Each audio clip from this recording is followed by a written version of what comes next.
오늘은 이제 지난 시간에 이어서 역사적 예수 연구의 세 번째 단계에 대해서 함께 이 얘기를 나누려고 하는데요. 사실은 이 역사적 예수 연구에서 뭐 첫 번째 단계, 두 번째 단계, 세 번째 단계, 뭐 네 번째 단계 이렇게 구분을 하는데 학자마다 조금씩 다릅니다. 그래서 첫 번째, 두 번째를 묻기도 하고 두 번째하고 세 번째를 묻기도 하고 뭐 이렇게 하는데 저는 그냥 편의상 이렇게 좀 구분이 되는 각 단계별로 이렇게 구분을 했습니다. 그래서 다음 시간 다룰 네 번째 단계는 사실 네 번째 단계라고 하기도 하고 그냥 세 번째 단계 안에 들어가기도 하고요. 세 번째 단계 안에서의 역사적 예수 연구 세미나라고 하는 이제 또 다른 그 경향으로 구분되기도 하는데 저는 편의상 네 번째로 다루도록 하겠습니다. 사실은 이 예수의 얼굴을 그려나가는 과정, 어떻게 보면 이 기독교 2000년 역사 가운데 가장 중요하고 가장 핵심적인 과제였는데요. 사실은 많은 기간 동안, 그러니까 그 많은 기간이라 하면 거의 이제 2000년 가까운 대부분의 기간 동안은 예수의 얼굴을 제대로 그릴 수가 없었습니다. 뭐 말씀드렸지만 소위 말해서 이제 이 세상 안에서 교회의 위치와 그 교회의 정체성을 지켜나가고 그것을 변증하는 것에 주 목적을 두다 보니 교회는 언제나 그들이 교리라고 믿고 전통이라고 확신하는 것, 교회에서 가르침이라고 하는 것에 자신들의 정체성에 근거를 두고 그것을 그냥 전제하에서 예수가 그리스도라는 것을 어떻게 하면 변증할 것이냐, 변론할 것이냐에만 집중을 해왔습니다. 그러다가 이제 지난 시간 얘기했듯이 계몽주의 이후 인간의 이성이 이제 중심으로 등장하고 인간은 언제든 자신의 이성적 능력을 통해서 진실을 깨달을 수 있고 파악할 수 있다라고 하는 이제 믿음이 싹 틈으로써 본격적으로 그 전통적인 교리나 교회의 신앙, 고백 그리고 가르침에 대해서 이제 의심을 품기 시작하죠. 그 사실은 지금도 많은 그 교회에서 그리고 교회의 가르침 속에서 의심을 상당히 불신앙과 동일시해서 가르치곤 합니다만 저는 이제 그 점에서는 상당히 부정적입니다. 그래서 성서의 도마의 이야기가 많이 그 불신앙의 상징으로 사용되긴 하지만 사실 도마가 보였던 그 행동은 사실 도마만 보였던 행동이 아니었거든요. 도마가 도착하기 전에 이미 그 제자들도 예수의 실물을 보고 부활한 예수의 모습을 보고 그 상처를 보고 아마 믿었던 것 같아요. 그런데 도마는 뒤늦게 도착해서 좀 더 그걸 강하게 표명을 했죠. 그리고 나서 보고 만지니 믿은 겁니다. 사실은 그런데 우리는 보고 만져도 사실은 믿지 못하는 경우가 많아요. 그죠? 실제로 보고 만지고 실제로 우리가 서로 경험을 함에도 불구하고 믿지 못하는 경우가 많습니다. 뭐 지금도 우리가 알겠지만 여러 가지 사실로 밝혀지고 역사적으로 검증이 된 여러 사건들에 대해서도 여전히 소위 말해서 믿지 않고 호도하고 그것을 왜곡시키는 그런 흐름들을 많이 경험하고 있는데 사실은 믿고 믿지 않고의 문제는 경험했느냐 경험하지 못했느냐의 문제라기보다는 저는 권력 관계나 혹은 나의 욕망에 있어서 그것을 믿는 것이 내 욕망의 실현에 도움이 되느냐 내게 이익이 되느냐에 따라서 인간은 믿고 믿지 않고를 사실 많이 구분하는 경향이 있는 것 같습니다. 예수에 대한 얼굴도 마찬가지였던 것 같아요. 교회는 비록 전통적으로 교회를 수호하고 교회의 전통성을 지키기 위해서 기존 전통적인 예수의 상을 수호하려고 했지만 사실 그 이면에는 그 교회의 권력 구조 그리고 그들이 그 권력 구조 안에서 어떤 이해관계에 있었냐가 더 중요했습니다. 그래서 힘을 가진 권력을 장악한 사람의 주장이 공식적인 것 혹은 전통적인 것으로 이렇게 인정이 되고 그렇지 않은 사람들은 대부분 소종파 이단으로 몰리게 되었습니다. 지금도 마찬가지인 것 같아요. 한국 교회에서 수많은 예수를 드러내고 그 예수의 이름으로 혹은 예수의 얼굴을 매개로 소위 종교 단체를 꾸리고 교회를 성장시키고 목회를 한다고는 하지만 과연 그 예수가 정말 우리가 의심 없이 믿어야 할 예수인가는 상당히 많은 의문점을 남겨줍니다. 뭐 최근에 이제 그 사랑의 교회 헌당 예배인가요? 그 모습을 뭐 보신 분도 있겠지만 아무리 유명한 그 해외 석학들이 와서 그 모습을 찬양하고 축하하고, 예, 서울시장이라고 하는 아주 그 영향력이 많이 끼칠 수 있는 정치가가 가서 축사를 한다고 한들 그 안에서 예수의 얼굴을 보는 사람들이 과연 몇이나 될까요? 그 안에서 그 자신들의 상황, 자신들의 욕망에 몰입돼서 자화자찬하고 서로, 예, 자기 만족하는 그 무리들 빼고 밖에서 그 모습을 보는 사람들 중에 과연 몇 명이나 그 안에서 예수님을 발견할 수 있을까? 예, 상당히 회의가 많이 듭니다. 사실 기독교인으로서 나는 기독교인입니다 라고 하는 정체성을 드러내는 방법은 뭐가 있을까요? 나는 그리스도인입니다. 나는 예수를 믿는 신앙인입니다 라는 것을 드러내는 방법. 예, 밥 먹을 때 기도하고 주일 성수하고 11조나 헌금 생활 열심히 하고 또 뭐 주기도문 신앙 고백 잘 외우고 십자가 목걸이를, 예, 근데 십자가, 그죠? 십자가 목걸이, 근데 요즘은 십자가가 워낙, 예, 하나의 문화 아이콘이라. 그리고 뭐 또 뭐가 있을까요? 뭐 교리 문답에 성실히 잘 대답하고 제자 훈련 받고 뭐 이러면 기독교인으로 정체성이 드러나나요? 교패를 달아요. 네, 교패를 달고. 예. 성서에서는 분명히 얘기합니다. 예수 그리스도인으로서의 정체성은 사실은 무엇을 통해 드러나는가? 성령의 열매를 통해 드러난다고 얘기합니다. 그러니까 열매, 그 사람의 행위로 나타나는 행위의 결과, 열매, 그 사람의 믿음이라는 것, 신앙이라는 것, 그 고백을 통해서 내 몸, 내 행위, 나의 삶, 나의 말을 통해서 구체화되는 것으로 우리는 그리스도인의 정체성이 생기는 거지, 단순히 내 안에 교회를 다니는 사람, 교회에서 종교 생활 활동을 열심히 하는 사람, 입으로 생각으로 시인하고 고백하는 사람은 사실 그 정체성을 확립하기 어렵습니다. 뭐 그렇게 말할 수 있습니다. 나와 하나님과의 1대1 관계에서 분명히 그거는 보장된다라고 말은 하지만 사실은 누군가가 보여주십시오라고 했을 때 그것을 보여주지 못하면, 예, 그건 자기 혼자만의 주관적인 생각일 수 있습니다. 물론 그렇다고 해서 100% 우리가 영적인 관계 안에서, 신과의 인격적인 관계 안에서의 신앙 고백과 또 그 신앙의 충만함을 부정하는 것은 아니지만, 사실 그것이 이제는 너무나도 호도되고 왜곡된 우리가 세상에 살고 있기 때문에 사실은 누가 마지막 때에 그리스도에게 인정을 받을 것인가의 문제, 지금은 상당히 이제 더 혼탁하고 어려운 것 같습니다. 근데 바울은 이제 분명히 얘기합니다. 세상에서 세상 사람들에게 존경받거나 칭찬받지 못하는 것은, 예, 교회가 아니다라고까지 얘기합니다. 분명히.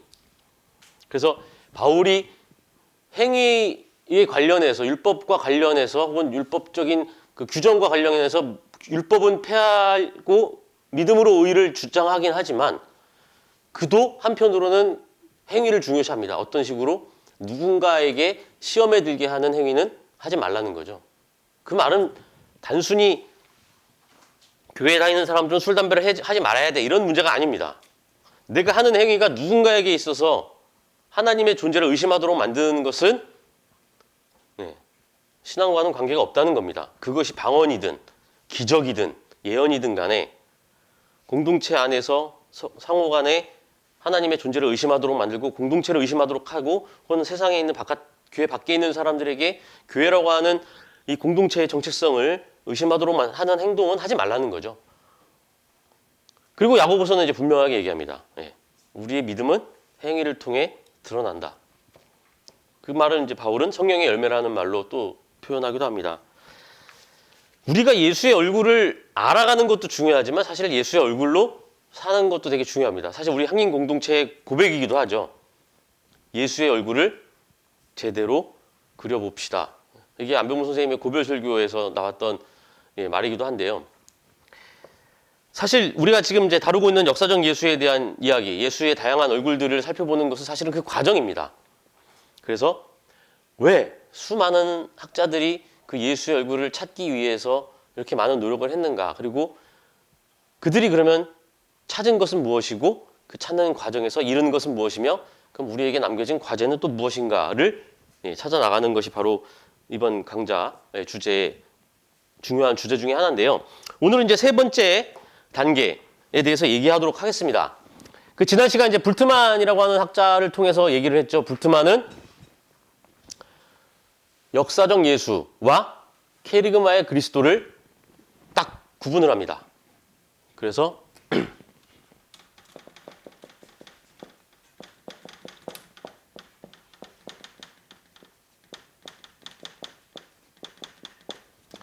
명확하게 구분을 하고 복음서에서 나타나는 그리스도의 상은 뭐다? 바로 케리그마의 그리스도입니다. 즉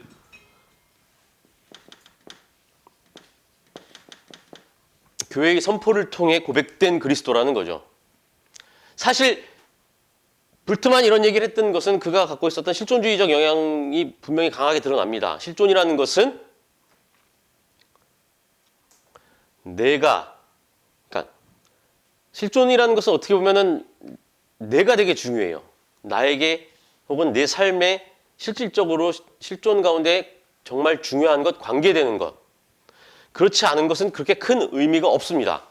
아무리 중요한 사건이라도 그것이 나의 실존에 연관되지 않으면 그것은 나와 무관한 관계가 돼버려요. 그 얘기를 할 수밖에 없었던 이유는 물론 전취주의에 대한 대항이었습니다.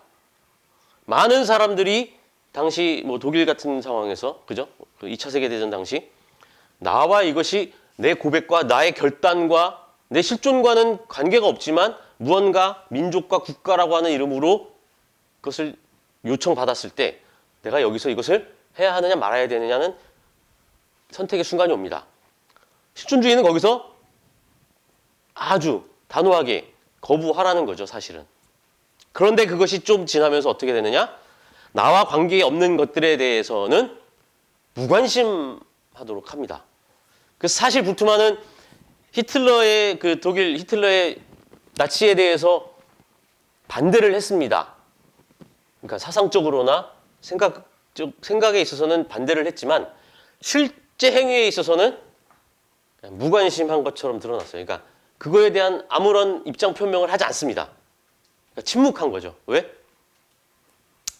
내 실존과 거리가 있다라고 스스로 뭐 자위를 했든 자기 합리화를 했든 어찌됐든 그런 방식으로 했습니다. 그래서 이제 훗날 많이 비판을 받기도 했는데요.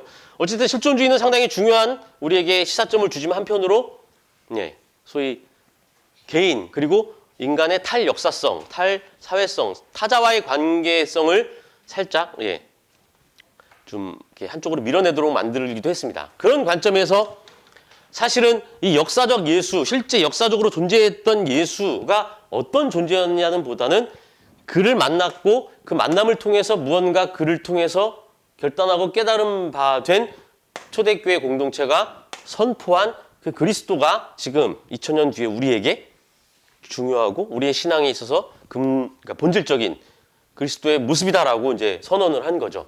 그래서 이 역사적 예수 연구는 이제 더 이상 불가능하고 불필요하다는 겁니다. 왜? 복음서는 이 역사적 예수를 그리기 위해서 쓰여진 책이 아니라는 거예요. 온전히 교회에 의해서 선포된 그리스도라는 겁니다. 그러니까 복음서를 하나의 설교로 생각하시면 돼요. 교회의 설교. 그 설교 안에는 비록 그 설교자의 삶도 들어가 있지만 그 삶은 오로지 뭘 위해서? 그가 전하고자 하는 그리스도를 위한 장치일 뿐입니다. 그렇게 해서 역사적 예수 연구가 이제 일단락됩니다. 그런데 재미있게도 이 불트만의 이 선언을 반대하고 나온 사람은 바로 그의 제자였습니다. 자, 그 1953년 그 구 마부르크 학파라고 있습니다.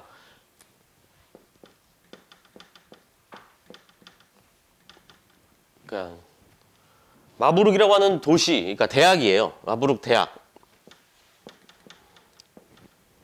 이 대학을 중심으로 학파가 형성되는데 이 대학의 교수였던 불트만을 따르는 사람들이 이제 불트만 학파를 만듭니다. 그의 제자들이죠.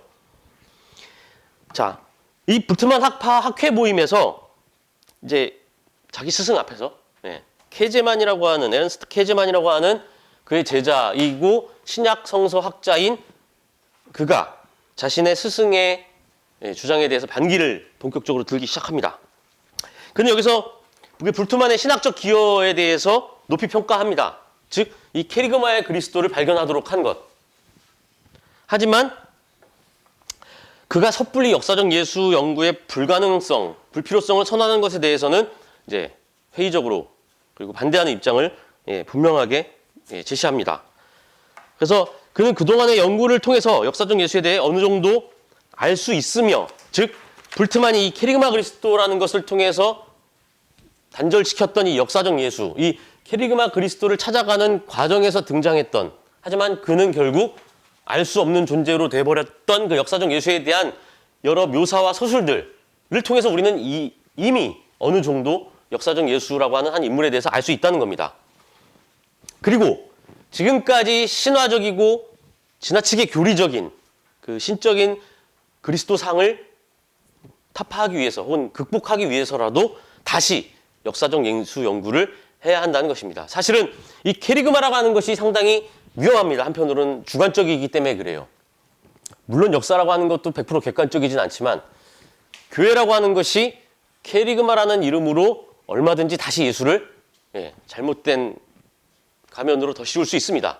사실은 히틀러의 나치가 했던 일 중에 가장 큰 것이 그거였습니다.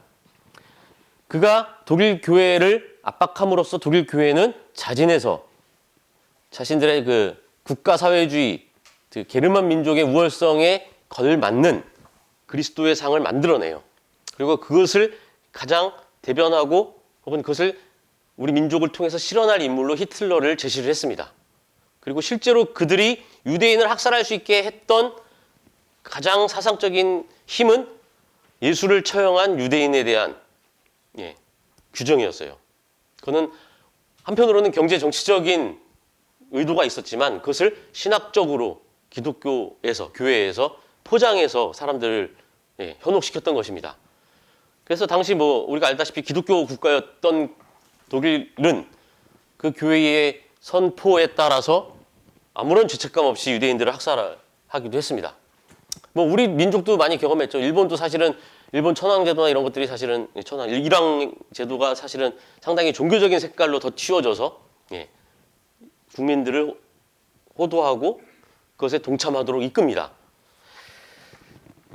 제가 지난 설교 때 말씀드렸던 그 바벨탑의 의미, 그렇죠? 하나의 언어라고 하는 것은 사실 지배자, 권력자의 의지가 마치 모든 국민, 모든 대중, 민중의 의지인 것처럼 호도시켜서 독재를 정당화하는 방식, 혹은 그들의 욕망을 실현하도록 추동하는 방식을 저는 그 바벨탑에서 하나님께서 뒤섞고 흩으신 하나의 언어라는 말로 표현을 했습니다. 사실은 그런 역할을 할 수 있는 것이 사실은 케리그마의 그리스도라고 또 할 수 있습니다. 사실은 우리가 교리라고 믿는 것, 교회의 가르침이라고 믿는 것, 한편으로는 종교적 이데올로기로 작용을 하기도 합니다. 어찌됐든 케제마는 이후 이제 자신의 논문 시간의 불연속성 가운데서 복음서의 연속성과 케리그마의 다양성에 대한 문제라는 논문을 통해서 케리그마의 그리스도와 역사적 예수 사이의 연속성에 대한 문제를 제기합니다. 즉 과거의, 그러니까 예수 당대의 시간과 우리의 시간의 사이에 시간은 분명히 불연속성이 존재합니다. 혹은 예수 복음서에 드러나는 각각의 사건들 사이에서도 시간의 불연속성들이 드러날 수도 있습니다. 하지만 그 복음서는 하나의 연속성을 가지고 쓰여졌고 그 가운데서 다양한 케리그마가 등장한다는 거예요. 즉 케리그마라는 건 뭐냐? 예수에 대한 다양한 선포가 등장한다는 겁니다.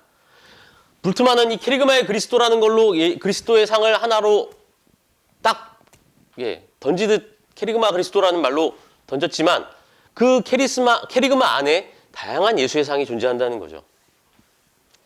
따라서 그는 이 역사적 예수라고 하는 한 인물에 대한 복음서의 묘사 안에 케리그마적 그 메시지가 함축되어 있고 혹은 케리그마 안에 이미 역사적 예수라고 하는 한 인물에 대한 단초들이 함축되어 있다는 겁니다. 그래서 그는 이제 불트만의 그 역사적 예수 연구에 대한 불가능성, 불필요성에 대한 그 규정을 이제 비판을 하게 된 거죠. 근데 그 비판에 있어서 이제 다음에 세 가지 관점을 갖고 있습니다. 첫째, 공관복음서는 불트만이 생각했던 것보다 훨씬 더 많은 신뢰할 만한 역사적인 예수에 관한 사료들을 갖고 있다는 겁니다.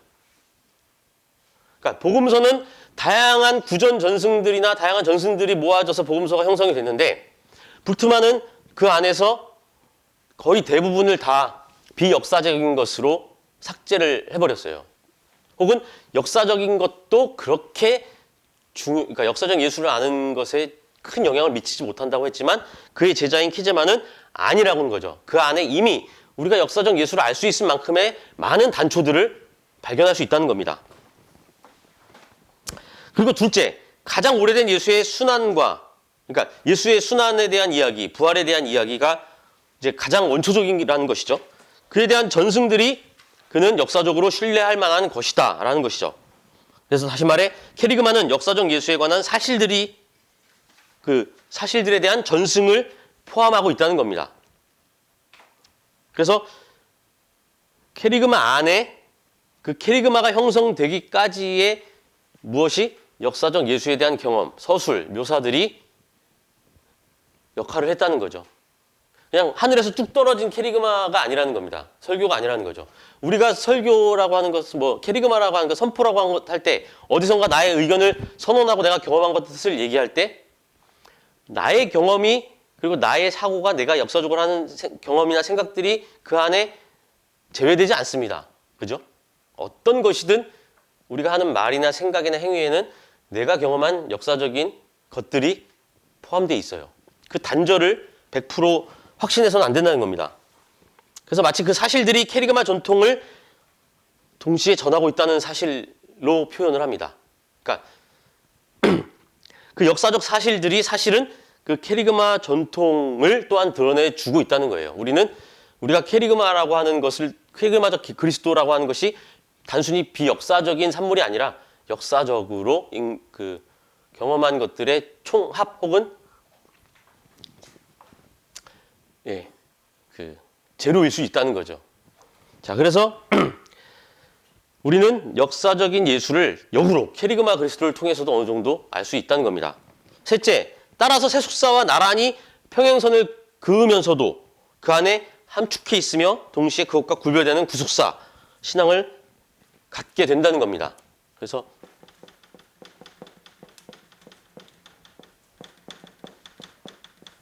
이렇게 세속사, 구속사로 구분을 합니다. 그죠? 세속사가 있고 구속사가 있습니다. 그래서 이 서구인들은 이 역사를 두 개로 분류를 했어요. 우리가 살고 있는 역사와 하나님이 예수 그리스도를 통해 드러낸 하나님의 구원사가 있습니다. 그것은 평행으로 쭉 나아갑니다. 마지막 때에 어떻게 이 구원사가 세속사를 장악을 함으로써 이제 구원이 일어난다고 생각을 해요. 혹은 이것이 그때그때 위에서 아래로 떨어진다라고 봤습니다. 관여를 하는 거죠, 신이. 이런 구분 안에서 그는 이렇게 평행선을 긋고 있지만 한편으로는 이 세속사 안에 이 구속사를 포함하고 있다라고 하는 것이죠. 이것은 구별되지만 이 세속사라고 하는 것 안에 구속사가 이렇게 포함되어 있다는 겁니다. 무슨 말이냐면 우리가 일반 역사를 통해서 하나님의 구원 역사를 경험할 수 있다는 겁니다. 따라서 단순히 우리가 이 구원 역사만을 집중한다고 해서 세속사를 전혀 제외시켜버리는 건 아니라는 거죠. 네. 하나님의 구속사 안에도 이미 우리가 일반적으로 경험하고 있는 보편 역사의 요소들이 얼마든지 들어갈 수 있고 발견될 수 있다는 겁니다. 그래서 이제 그 케제만이라는 학자는 이러한 인식을 통해서 지금까지 역사적 예수에 대한 이 자유주의 신학의 물음들, 지난 시간 얘기했죠. 역사적 예수 연구는 그 자유주의적 신앙 경향성에 많은 영향을 받아서 태동이 됐는데 그 자유주의 신학적 그 물음들, 역사적 예수에 대한 것이 그냥 단순히 비신앙적인 것이 아니라 오히려 더 신앙적이고 신학적인 중요성을 이러한 인식을 통해 담보할 수 있게 된다라고 이제 강조를 했던 것입니다. 사실 재미있게도 그 자유주의적 신학 하면 우리는 진보 생각하시잖아요. 그죠? 근데 당시 독일 신학계에서는 오히려 보수적인 신학 노선을 갖고 있는 학자들일수록 그 자유주의 신학적 예수 연구 방법론을 더 정당한 것으로 받아들였습니다. 사실 재미있는 게 지금 이제 독일에 뭐 제가 공부할 때만큼이라도 보수적인 학교냐 진보적인 학교냐를 따질 때 그 부분이 되게 중요해요. 보수적인 학교들은 오히려 그 그러니까 역사 비평 방법론을 훨씬 더 절대적인 것으로 생각을 합니다. 그런데 좀 진보적인 학교일수록 그것보다는 오히려 현 상황, 우리의 이 상황적 맥락, 역사적 맥락, 상황에 따라 다시 재해석해야 되고 재구성해야 된다는 쪽이 더 강해요. 그래서 우리 한국적인 지평 안에서의 보수, 진보 이렇게하고 다릅니다. 그러니까 어떻게 보면 거기는 보수적이다 그러면 훨씬 더 전통에 근거한다는 겁니다. 방법론도 전통적인 거, 인식도 해석도 전통적인 것이죠. 근데 우리나라는 이제 그런 학문적인 구분 자체가 왜곡되어서 들어왔기 때문에 우리나라에서는 오히려 진보적이다 그러면 자유주의 신학, 보수적이다 그러면 뭐 개혁주의 뭐 이렇게 얘기를 합니다. 어찌됐든 이러한 방식을 도입함으로써 자유주의 신학이 비신앙적이고 오히려 지나치게 극단적이다라는 것으로부터 해소될 수 있다는 것이죠. 그런데 이러한 그의 주장은 우리가 복음서를 해석할 때 단순히 더 역사적인 것에만, 그러니까 자유주의 신학의 방법을 써서 역사적인 것에만 집중해서 봐야 한다는 것을 의미하진 않았습니다. 그러니까 불트만을 반대함으로써 이게 아니라 이거야 다시라는 것을 의미한 건 아니었어요. 그럼 뭐냐? 그는 이렇게 말합니다. 만약 우리가 복음서의 역사를 오로지 역사적 사실에 근거해서만 해석하고자 한다면 우리는 그 복음서 역사에 오히려 접근할 수 없게 된다는 겁니다. 그리고 보다 더 확실한 사실들의 전승들 그 자체는 역사적 속통과 연속성에 근거한 것이 아니라는 것이죠. 무슨 말이냐? 보다 더 확실히 역사적이라는 것은 단순히 역사라고 하는 그 안에서의 단순한 그 역사적이다라고 하는 것이 아니라는 겁니다. 그러니까 역사의 흐름에서 우리가 역사서라고 설명하는 그 방대한 흐름 가운데 그 역사서 안에 있는 흐름 안에 그것이 확실한 역사적 사실이라고 우리가 판단한다고 해서 그게 역사적이라는 건 아니에요. 아니라는 거죠. 왜? 그 안에 역사라고 하는 것 안에는 뭐가 포함되어 있기 때문에 각 개인의 실존이 포함되어 있기 때문에 그렇습니다. 이 제자들도 역시나 실존주의적인 영향 아래 있었습니다. 그래서 그들이 생각하는 역사는 기존에 생각하는 객관적인 역사가 아니에요. 그 역사라고 하는 사실 안에 포함되어 있는 각각의 고백이나 경험이나 실존들이었습니다. 그래서 그는 원시 그리스도교 공동체는 이 복음서를 기록함으로써 과거의 역사에 살아있는 현재의 역사로, 그러니까 과거의 역사를 살아있는 현재의 역사로 증언한 것이지, 즉 지금 나의 실존의 현존의 의미 있는 것으로 서술한 것이지 과거의 것을 그냥 반복해서 쓴 것이 아니라는 겁니다. 다시 말해 그 복음서를 쓴 사람들이 과거에 만났던 예수의 얘기를 전기를 쓰듯이 그냥 그대로 옮기려고 노력하지 않았다는 거예요. 그럼 뭐냐? 자신들이 과거에 경험했던 그 예수의 사건을 지금 나의 삶, 나의 위치, 나의 상황, 나의 공동체 안에 어떤 의미가 있는지를 드러내려고 썼다는 겁니다. 복음서를.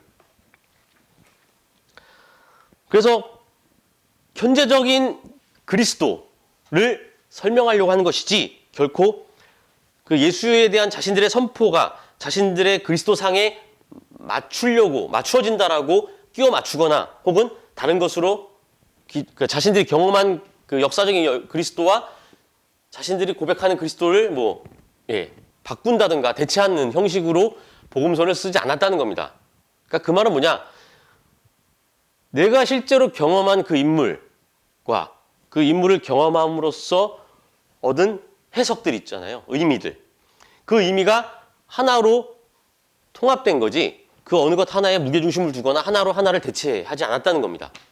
그러니까 복음서라는 것은 그들이 역사 가운데 경험한 예수에 대한 이야기지만 동시에 그 역사적인 경험을 통해 그들이 고백한 신앙 고백이라는 거예요. 그러니까 우리는 언제나 이 역사적인 경험, 역사적인 사실과 신앙 고백, 믿음이라고 하는 그 사이에 이렇게 거리를 둡니다. 근데 그것을 좀 극복하려고 하는 그러한 얘기라고 보시면 됩니다. 그래서 그는 이 그리스도를 공동체의 믿음이 역사적인 예수가 아닌 캐리그마적 그리스도에만 전적으로 관련된다라고 하는 주장을 완전히 부정하진 않습니다. 다른 말로 이 그리스도교 공동체, 초기 그리스도교 공동체의 믿음이 역사적 예수와는 관계가 없고 캐리그마의 그리스도하고만 관계가 있다라는 것을 부정하진 않는다는 거예요. 어느 정도 한편 인정한다는 겁니다. 하지만 이 캐리그마에 대한 역사와 캐리그마 사이에 있는 그 연관성을 이제 해명하려고 하는 거죠.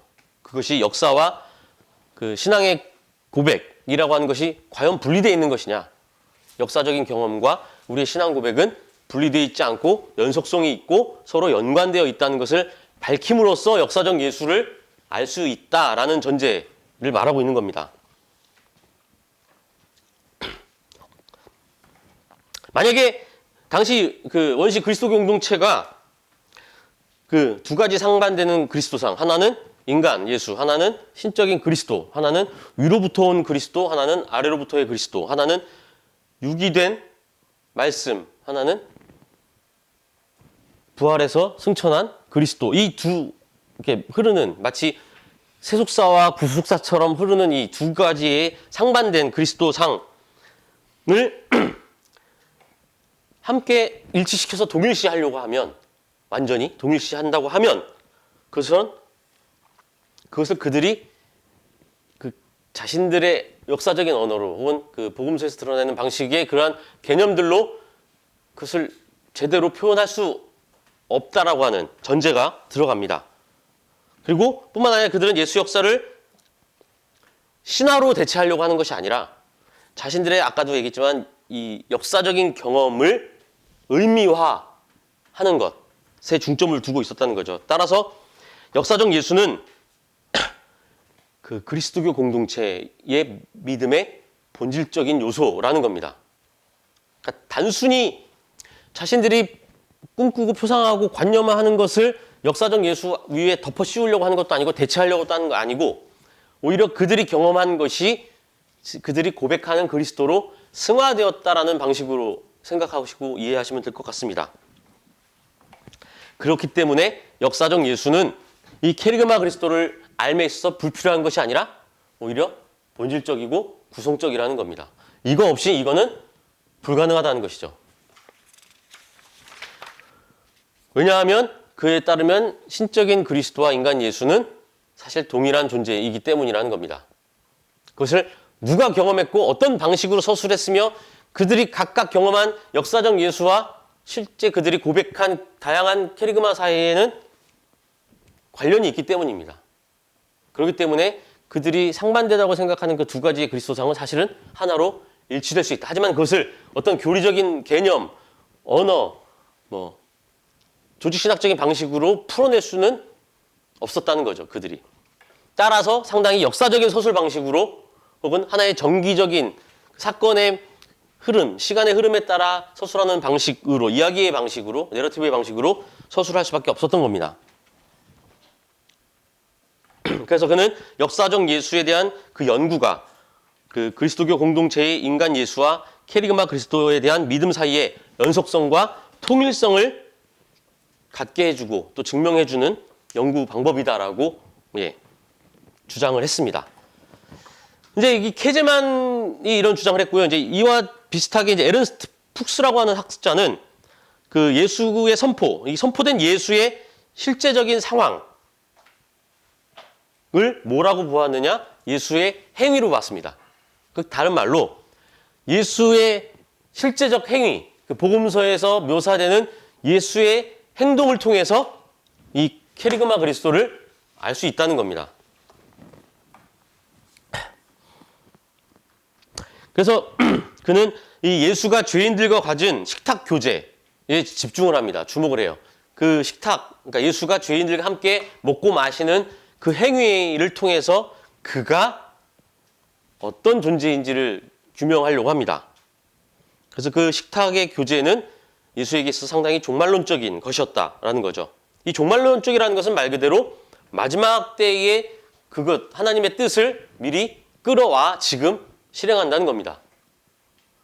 예수께서 죄인들과 함께 밥을 먹고 함께 마시고 교제한 이유는 마지막 때에 하나님께서 우리 인간에게 하시고자 하는 그 구원의 뜻, 의미를 지금 이 자리에서 펼쳐내보자 했다라는 겁니다. 그래서 이런 식탁 교제는 예수 자신의 그 종말론에 대한 개인적인 경험을 넘어서서 하나의 공동체의 영역으로 확장시키는 구원 행위였고, 그래서 이러한 예수의 행위는 예언자의 것이나 철인의 것이 아니라 하나님으로부터 벗어나 멀리 떠난 죄인들을 부름으로써 감히 하나님을 대신해서 예수가 인간으로서 하나님을 대신해서 실천한 행동이라는 것입니다. 그래서 그 안에 예수의 메시아성, 케리그마 그리스도에서 고백하는 그 메시아적 성격을 발견할 수 있다는 것이죠. 그래서 그런 의미에서 예수의 행위는 하나님의 행위라는 겁니다. 하나님의 뜻을 미리 땡겨와서 지금 이 자리에서 현재적으로 실행을 했다는 거죠. 죄인들에게, 인간들에게 그것을 보여준 거죠. 죄인들과 식탁으로 교제함으로써. 그리고 그것이 바로 예수를 죽음으로 몰고 간 이제 원인이다라고 밝힙니다. 그래서 이러한 맥락에서 그 푹스는 예수의 메시지는 온전히 그의 행위에 의존한다고 본 겁니다. 그러니까 예수의 메시지가 먼저가 아니고 예수가 한 말이 이 행위를 통해서 드러나는 것이 아니라 반대로 예수의 행위가 메시지를 증명해 준다는 것이죠. 왜 이렇게 얘기했을까요? 바로 이 메시지를 전달하는, 메시지를 기록한 행위는 사실은 이 캐리그마, 선포하다, 설교하다라는 말과 일치합니다.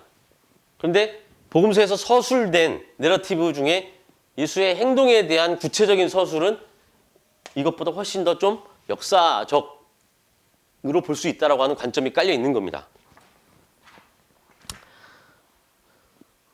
그리고 이제 이것을 증명하기 위해서 그는 그 종말론적 식탁 공동체에서 전한 예수의 비유에 또한 관심을 기울입니다. 그는 예수가 자신을 변호하기 위해서 비유를 사용한다고 해도 그 비유가 예수의 행위를 설명하는 것은 아니라는 것이죠. 오히려 정반대로 예수의 행위가 그의 행위를 통해 추론할 수 있는 비유를 통해서 하나님의 뜻을 명쾌하게 밝히고 있다는 겁니다. 그러니까 우리가 예수의 행위를 보지 않고 그러니까 복음서를 읽을 때 예수의 비유 말씀만 접하면, 다른 말로 하면 온전히 그 핵심 의미를 파악할 수 없다는 거죠.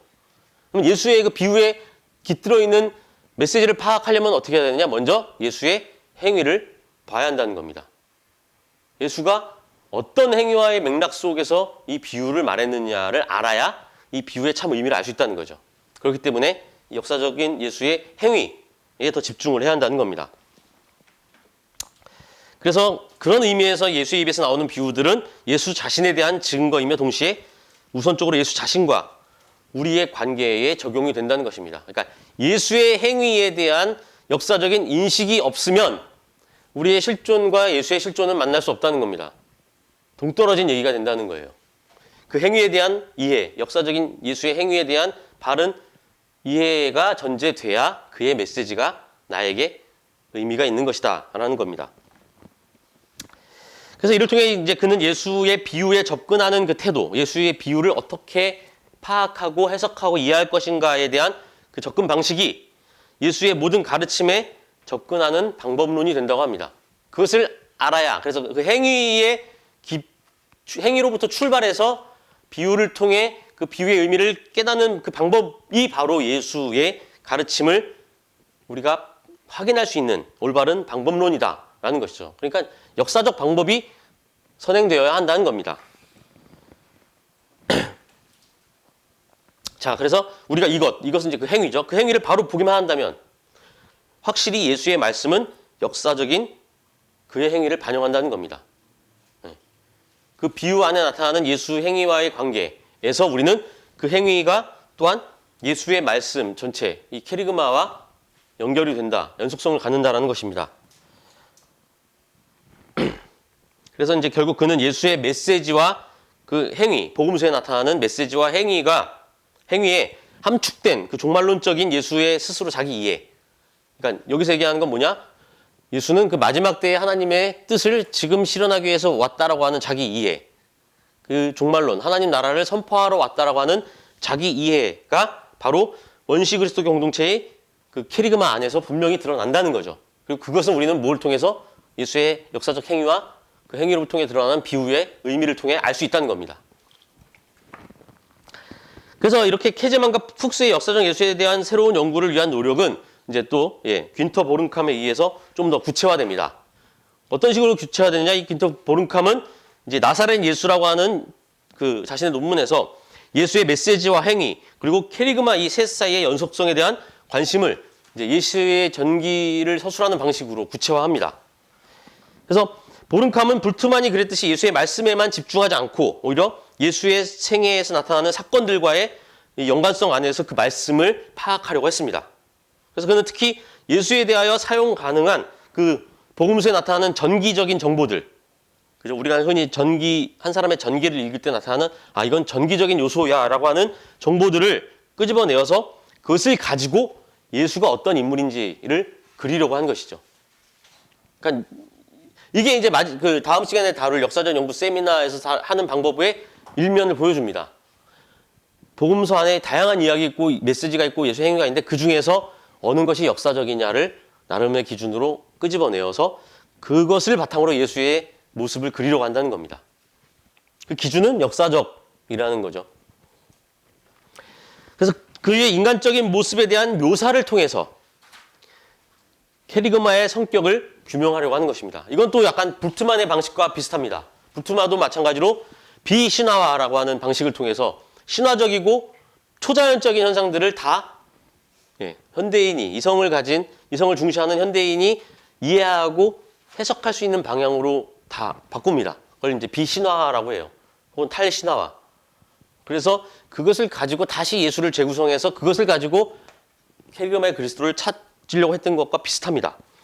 하지만 그는 불투만과는 다르게 예수의 메시지와 행동은 단순히 미래적 사건을 끌어와서 결단을 촉구한 것이 아니라 이 지금 그가 처한 상황의 현재적 상황에 관계가 된다는 것을 이제 강조를 합니다. 이게 뭘 의미하는 것이냐? 되게 어려운 말인데요. 단순히 이 예수의 이러한 행위와 메시지는 우리로 하여금 앞으로 올 사건에 대해서 내 실존이 결단하고 참여하도록 이끄는 것이 아니라 지금 여기서 일어나는 사건, 이 안에 내가 존재하고 이미 참여하고 있다는 것을 드러내준다는 겁니다. 그래서 결국 그는 예수의 역사적 출현의 직접성, 다른 말로 하면 이제 예수는 역사적으로 직접 출현했다는 거죠. 실제 있었던 인물이었다. 그리고 그의 말씀과 행위 안에서 예수의 메시아적 측면이 이미 포함되어 있어 드러난다라고 단언합니다. 다른 말로 좀 쉽게 표현하면 역사적인 인물인 한 인간 예수 안에 이미 그의 행동과 그의 메시지와 그리고 그것을 기반으로 해서 선포된 그 복음서의 캐리그마 안에 이미 메시아라고 하는 예수의 인격이 드러나 있다는 겁니다. 그러니까 역사적인 예수를 살피면 여기에는 메시아적인 예수의 인격이 없고 오직 캐리그마에 대한 관점에서만 예수의 메시아적 성격을 얘기할 수 있는 것이 아니라 이것이 하나로 다 안에 묶여서 그 통일성 안에서 메시아적 성격이 이미 드러난다는 것이죠. 그래서 이제 예수 자신의 행동에 대한 종말론적인 해석을 포함한 예수의 그 종말론적인 메시지, 그러니까 예수 스스로가 종말론적이다라고 하는 자기 이해가 들어간 예수의 선포는 당시 그리스도 공동체의 부활 신앙과 그 캐리그마에 의해 지금의 그리스도론의 형태로 지속되어 왔다는 것입니다. 그냥 예수의 의지와 상관없이 그 당시 예수를 경험한 원시 그리스도교 공동체가 그냥 자기들의 경험을 바탕으로 하나의 의미화해서 역사적 예수와는 동떨어진 캐리그마를 만들었다는 것이 아니라 이것이 그 캐리그마에 아주 본질적으로 영향을 끼치고 그들이 그렇게 표상한 것 안에는 이미 예수의 역사적인 특성이나 사실들이 함축되어 있다는 겁니다. 그러니까 우리는 얼마든지 그 복음서 안에 이 캐리그마의 예수와 역사적 예수를 구분하더라도 충분히 역사적 예수를 알 수 있다라는 이제 주장이죠. 그리고 거기에는 예수의 행위, 역사적인 행위와 메시지, 비유, 표현들 그리고 그 전체 복음서 맥락 안에서 등장하는 케리그마적 메시아의 표상들 안에 서로 상호 간의 연관성과 통일성을 통해서 우리는 얼마든지 예수의 역사적인 모습을 밝혀낼 수 있다는 겁니다. 하지만 문제가 있습니다. 그 방법론의 역사성에 대한 문제도 있고요.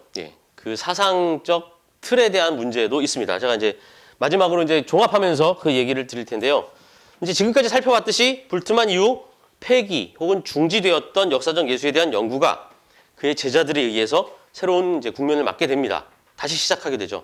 그래서 그들은 복음서의 예수에 대한 역사적인 묘사와 케리그마를 명백히 구분하고 그 불용 속성을 강조함으로써 역사적 예수 연구의 불가능성과 불필요성을 주장한 불트만하고는 달리 그 연속성과 연관성을 강조한다는 것입니다. 그냥 구분해놓고 이거는 아무런 관계가 없어. 따라서 얘는 이것을 아는데 아무런 필요가 없어가 아니라 얘를 알려면 얘를 알아야 돼. 그리고 얘 안에는 이미 얘를 알 수 있는 단초들이 숨겨져 있어. 라는 것이죠. 자, 그래서 이제 그것을 통해서 복음서에서 묘사하고 있는 예수의 메시지와 행위를 케리그마적 믿음과의 관계 속에서 규명하려고 했던 것입니다. 하지만 여기에는 이제 몇 가지 한계가 있는데요. 먼저 그들은 당대의 유대교 전통과 예수 그리고 당대 원시 그리스도교 공동체와 소종파 운동들 여타 다양한 그 사이의 연속성들을 부정했습니다. 그러니까 관심을 기울이지 않았어요. 따라서 그것이 그들이 했던 그 관점이 온전히 역사적이냐 하는 데에 문제가 제기가 됩니다. 왜 그럴까요? 예수는 역사적으로 그리스도교, 그러니까 기독교의 창시자가 아니죠. 기독교는 역사적으로 예수가 죽은 이후에 등장을 합니다. 그런데 그 예수의 행동과 비유의 말씀과 메시지들을 유대교적 전통에서 보지 않고 저 뒤에 나타나는 그리스도교적 관점으로 보기 때문에 이게 역사적으로 문제가 있다는 겁니다. 그래서 이후 이제 예수를 유대교적 맥락에서 파악하려고 하는 움직임이 일어납니다. 마찬가지로 원시 그리스도교 공동체 가운데는 다양한 소종파들이 있고 혹은 다양한 이단들이 있어요. 그들과의 투쟁 관련 가운데 형성된 케리그마들이 있거든요. 근데 그것들을 규명하지 않고 그냥 단순히 역사적이다라고 하는 것은 또 무리가 있다는 겁니다. 이제 또한 그뿐만 아니라 이제 그 소위 이 역사적 예수 연구를 다시 시작해야 한다라고 하는 그들마저도 그러니까 불트만을 반대하고 비판하는 그들마저도 여전히 불트만의 도식 안에서 역사적인 예수와 케리그마의 그리스도를 구분해서 전제하고 있습니다. 그 두 가지 틀을 전제하고 있기 때문에 그 둘 사이에서 존재하는 연속성을 강조하고 상호 연관성을 강조함에도 불구하고 그 둘의 완전한 일치는 이제 유보하고 있죠. 다시 말해 얘를 통해서 얘를 알 수 있고 얘는 얘를 보증해 주지만 이 둘은 하나일 수 있다라는 말은 못하는 거예요.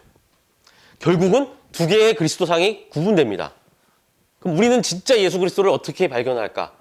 인간 예수와 신적으로 그려진 혹은 교회에서 고백한 선포한 그 그리스도 사이에 통일성 없이 어떻게 예수의 얼굴을 그릴 수 있는가의 문제가 생깁니다. 그리고 이러한 이해는 아까 얘기했던 세속사와 구속사의 구분을 또 전제하고 있고요. 다시 말해서 그리스도교 공동체가 신앙하고 고백하고 있는 역사는 결국 구속사이며 세속사는 이 구속사를 드러내기 위한 도구일 정도뿐이라는 것이죠. 언제나 이걸 구분합니다.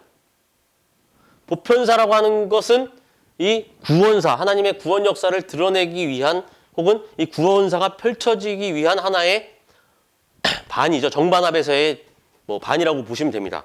항상 그렇게 이해하고 있습니다. 우리가 기독교라고 하는 것 혹은 기독교 신앙이라고 하는 것과 관련이 없다라고 생각하는 역사들은 사실상 구원사의 그 편입이 되거나 혹은 구분해서 생각되어야 하는 그러니까 의미 없다고까지는 말하지 못하지만 어찌됐든 중요성은 많이 떨어지는 관점이라고 보시면 돼요.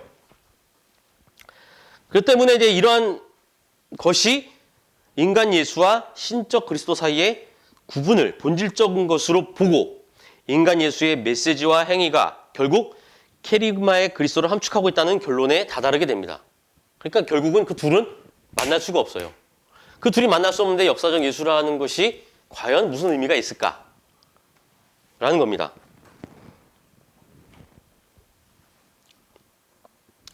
그리고 이러한 생각들은 이제 서구 사상과 신학에 아주 깊이 깔려 있는 이원론적인 사고의 틀을 여실히 보여주고 있습니다. 이제 힐랍적, 그러니까 헬라적 구도죠, 이원론. 하늘과 땅, 성스러운 것과 속한 것, 그죠? 거룩한 것과 더러운 것, 뭐 이런 것들, 영혼과 육체를 구분하는 이렇게 세 개를 구분해서 보는 이 관점이 많이 이것들을 근거 지우고 있습니다. 그리고 여전히 우리는 따라서 예수 그리스도는 지금 나에게 하나의 통일적인 한 존재로서 누구이냐라고 하는 데에는 만족할 만한 대답을 줄 수 없습니다. 왜? 계속 구분되어 있으니까. 인간 예수와 그리스도, 역사적 예수와 케리그마의 그리스도로 끊임없이 구분되어 있기 때문에 마치 세속사와 구속사가 서로 평행을 긋고 달리듯 아무리 서로가 서로를 연관 있고 통일적으로 드러내준다고는 하지만 결코 만날 수 없는 서로 다른 그 두 개의 길로 간다는 것이죠. 따라서 그러한 결과로 그들의 주장은 결국 역사적 예수에 대한 탐구가 케리그마 그리스도에 대한 변증의 역할을 할 수 있다는 것에 머뭅니다. 그런 정도 선에서 이 케리그마 그리스도를 우리에게 변증해주는 한에서 이것은 의미가 있다는 것으로 머물게 됩니다.